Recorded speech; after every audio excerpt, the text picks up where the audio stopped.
खासगी भेट होती, आरक्षणावर चर्चा झाली नाही. तब्येतीची विचारपूस करण्यासाठी ही भेट घेतल्याचं मंत्री राधाकृष्ण विखे पाटील यांनी म्हटलंय.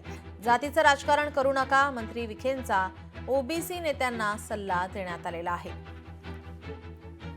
बोलण्यावर येताना आज मी माननीय जरांगे पाटलांची त्यामुळे भेट घेतली. तर त्यामध्ये त्यांची तब्येत बरोबर नव्हती, तब्येतीची चौकशी केली.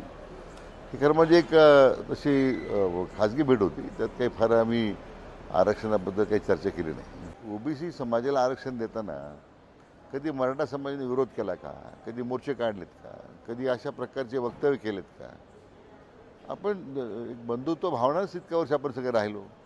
आता मराठा समाज आपल्या काही मागण्यासाठी काही ज्यावेळी पुढाकार घेतोय, पण त्यात ओबीसी समाजातल्या लोकांना सुद्धा आक्षेप नाही आहे.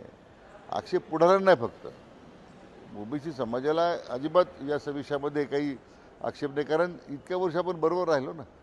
हे पॉलिटिकल स्कोरिंग सुरू झालेलं आहे. आणि माझी आता काही संघटना उच्च न्यायालयात गेलेल्या आहेत.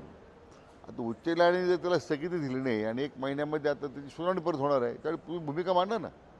पण हे मला वाटतं आम्ही त्या समाजाचे पुढारी आहोत अशा प्रकारची बतावना करण्यामध्ये, किंवा आम्ही त्याचे नेते आहोत असं करता एक चढावट सुरू झालेली आहे. मला वाटतं माझी त्यांना विनंती आहे की आता करू नका. महाराष्ट्रामध्ये ह्या जाती विषमतेचं राजकारण राज्याला परवडणारं नाही आहे. लोकशाही मराठी ऐका, पहा, जागरूक रहा.